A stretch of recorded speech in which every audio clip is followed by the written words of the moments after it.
corn cheese maha. Anong corn cheese maha? Ilalagay din lahat to? Yes. Oh my god, it's a lot! And then... So, kailangan lang natin ng... This one too! Ba't ang dami? Isang kan lang yung sinabi eh. Oh, ito ay half nito. Let's put salt. Hindi mo na ano yan, wala parang fire. Wala pa. Kasi imi-mix mo muna. Lagyan pa natin ng corn. Ng salt. Pinch of salt. Then sugar. Also, put sugar, right? Ha? Sugar. Tapos, i-mix lang yan hanggang mag-boil. Tapos, ito naman yung i-dissolve mo na cornstarch na may water. Yan. Recipe sa paggawa ng mahang. Nabuksan na namin kaya pakita ko na lang sa inyo yung mga nailagay. Cheese, siyempre yung corn, condensed milk, tsaka evap na milk, kaunting asin, at cornstarch.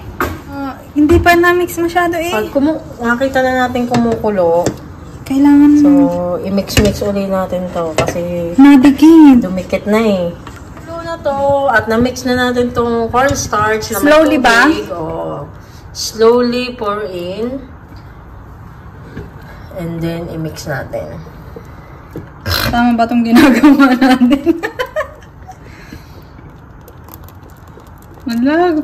Oh my god. Ayan na, sige na. Oh my god. Lahat na ba? Oo. Ayan na. Oh my gosh. Ay, naglalapot na. Ang bilis pala. Ay. Like this, oh. Ikot-ikot lang, mix hanggang sa makuha natin yung tamang consistency na hinahanap natin sa isang maha. Itong butter, Pampashiny yan. hindi talaga siya kasama sa recipe, pero Yes, kasama. ang ingay nung nasa background ko, Star margarine. epal siya. So, kaya natin lalagyan ng see, butter nag-shiny? para mag-shiny. Yan.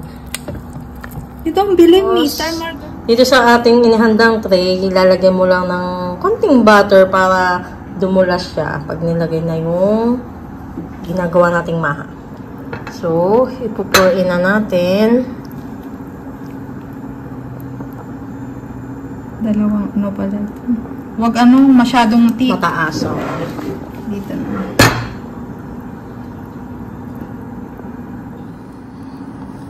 Yan.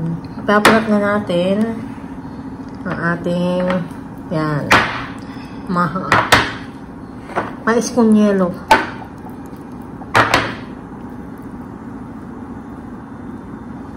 Yan. Tapos let it warm. Gagawa tayo ng latik. Maglalatik kaya to? Sa toppings, samahan natin. Maglalatik kaya, yun ang tanong. Ng ginagad na cheese. Eden cheese lang naman. Ay, half lang, kasi yung half latik yan. Sarap nito. Oy, laman.